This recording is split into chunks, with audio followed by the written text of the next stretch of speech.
Јас денеска ќе имам само едно прашање кое ќе биде упатено до вас. Всушност сакав да се надоврзам на дискусии кои сме ги имале со министерот претходно, за кои денеска ќе се надоврзам, но министерот тука не е, можеби е неговото отсуство поврзано со градењето на новиот објект на кровот на Министерството за надворешни работи. Мислам дека и ова ќе биде предмет на дискусија на некои претенички прашања, но сега да се фокусираме на прашања за надворешно политичкиот курс на Република Македонија, кои вие како министерство го трасирате и оваа влада го спроведува.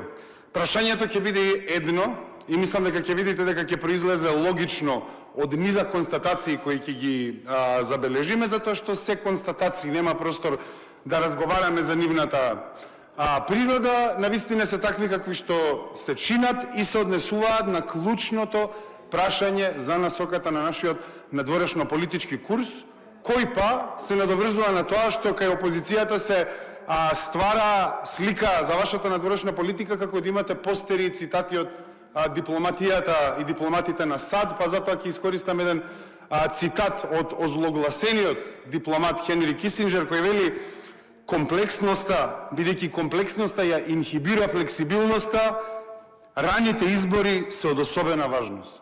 А вашата влада во круцијално време за надворешно политичките прилики во кои се наоѓаме, првите чекори кои ги презема нагласуваат многу турбулентни времења за Република Македонија. Ќе одиме еден по еден од елементите на вашето надворешно политичко дејствување како представници на Република Македонија. Минатиот пат кога разговарав тука со министерот за надворешна политика, разговаравме за едно многу контроверзно гласање во Генералното собрание на Обединетите нации кои се случи во јуни. Тоа е гласањето против обидот за носење на резолуција за прекин на огнот во Газа.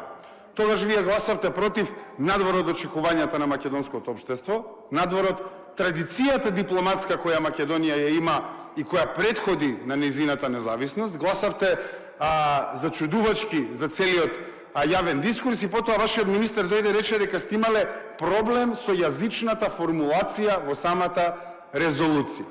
Добро. Од тогаш се случија неколку многу битни настани. Првиот битен настан е тоа што Велика Британија и Франција, како две битни земји од европскиот континент, ја признаа Палестина. Во тој период ја признаа и Канада и Австралија. Претходно имаме примери како Шпанија, Словенија и така натаму. Министерот, повторно, кој требаше да биде тука денеска, кога новинарите му го поставија прашањето зошто ние тоа не го правиме кога очигледно европскиот курс е дека се оди кон признавање, тој рече да не носиме емотивни и импулсивни одлуки. Ајде да го поделиме тоа. Емотивна одлука. Емотивно би било за мене че јас да дојдам тука и да ви читам илјадници имиња на убиени деца во Газа и ајде да искоментираме каква емоција е тоа, погрешна емоција ли е да имаме. Емоцијата на човечноста треба да бегаме од таа емоција. Јас мислам дека не. Потоа импулсивност. Вашата пресметаност не можете да ни ја наметнувате како наша импулсивност. Ако вие сте пресметани да застанете во кампот со Америка и со Израел како единствени земји кои во континуитет гласаат против овие прашања, тоа е вашата пресметаност. Но не можете да ни ја наметнете како наша импулсивност. Напротив, гласањата во ООН го покажуваат вашиот надворешно политички курс. Втора работа. Јас ви честитам. Ќе видите запаметени во историјата на Република Македонија како првиот кабинет во надворешна политика кој гласал против кревањето на ембаргото на Куба.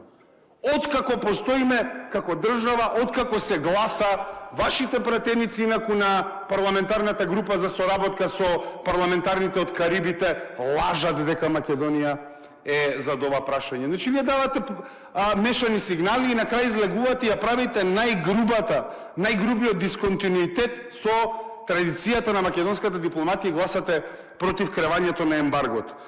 Можам да вадам цитати за ова прашање за Куба. Можеме да почнеме од Нелсон Мандела, чие ослободување на Јужна Африка се врзува со поддршката на Куба. Ама вие кога застанувате на страната на Израел, нормално е дека нема да ви биде гајле за тие што ја ослободувале Јужна Африка. Тоа се апартхејдските режими во модерното време и вие немате проблем да застанете рамо до рамо со апартхејдски режими. Ама не можеме да го цитираме Нелсон Мандела. Ево, можеме да го цитираме, например, минатиот председател на САД Џими Картер, кој во 2002 година вели сум бил во Куба и мислам дека треба да ја смениме политиката. Треба да се крене ембаргото. Потоа имаме од канадскиот премиер Кретјан од 98 кој оди во Хавана за да разговара за како може да се надминат ефектите на ембаргото. Го имаме Кофи Анан кој во 2004 рече Обединетите нации непоколебливо и во континуитет го изразуваат својот стар за кревањето на ембаргото на Куба. Потоа ги имаме и примерите на папите од Ватикан. Само Македонија, Тимчо Муцунски е најпаметен од сите и излезе со гласање против кревањето на ембаргото од Куба. Зошто го направивте тоа? Третата работа, која се врзува инаку, повторно за јавноста, ова е повторно анти-ЕУ политика, затоа што гласате и по ова со Палестина, и по ова за Куба, надвор од кампот со Брисел. Вие гласате надвор од кампот со Брисел и ја оддалечувате Македонија од европските позиции. Трета работа. Втора година поред Народна република Кина ни го продолжува безвизниот режим, вие немате реципроцитет. Да е тука министерот за култура и туризам, може би да поразговараме со него, дека Кина е број еден пазарот по генерирање на профит за туристи кои одат од Кина во други држави. Во Европа на континентот се држава која генерира најмногу профит за државите во кои доаѓаат нивните туристи. Албанија го прифати безрижниот режим и полека Еди Рама станува огледало на се што тоа вие не сте и што не сакате да направите, а тој го прави во поглед на доброто на неговата држава. Албанија воведе безвизен режим со Кина и се приближува кон Европската унија. Вие не воведувате и се оддалечувате од Европската унија.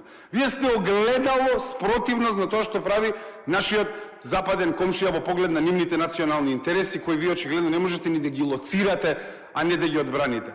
И за Кина нормално се врзува последниот инцидент со Тајван. Вие веројатно знаете дека единствените две држави на континентот во Европа кои некогаш го признале Тајван се Ватикан и Македонија. Тоа треба јавноста да го знаете, смешно звучи. Ватикан и Македонија. И повторно се враќате на ватиканските политики, очигледно, како што гледаме. И на крајот сакам да сумираме со една најбитна работа. А тоа дека вие морате да се изразите, да јасно пред јавноста да кажете, САД или Европа, во доба на најголемата криза на трансатлантските односи, со излегувањето на новата национална стратегија за безбедност на администрацијата на Трамп, ова вие многу добро го знаете за што зборувам, кој е таков дисконтинуитет со се што било официјална политика на америчките администрации до сега, дури дисконтинуитет со националната стратегија на Трамп од 2017, ако се сеќавате, Америка експлицитно повикува на култивирање на отпор кон европската траекторија во европските земји. Тоа значи дека Америка потикнува директен интервенционизам во европските политики. Дали ги слушнавте изјавите на Мерц, кои се совпаѓаат со изјавите на европскиот комесар за одбрана од Литванија, кои велат дека овој документ веќе експлицитно ни кажува дека Европа мора да најде своја геополитичка и одбранбена независност.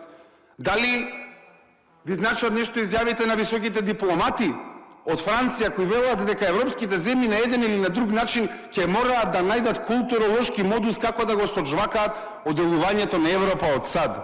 Што правите вие? Во период кога САД е толку непредвидлив партнер за неговите најблиски сојузници во изминатите 70 години, што барате вие приближувајќи се до САД? Вие ја одделувате Македонија од европската траса. Ние сме во дисконтинуитет со нивните гласања во Обединетите нации, извештаите на Европската унија, вашата влада ги нарекува извештајчиња, и во најкризните времења за трансатлантските односи, вие зазимате страна на САД. Тоа оваа држава не може да си го дозволи. Не може да си дозволи експерименти во кои вие не воведувате, затоа што ние сме географски на европскиот континент, а економски, дипломатски поврзани со Европската унија. И затоа моето прашање, почитуван заменик министер, е каде плови овој брод? Ви благодарам многу.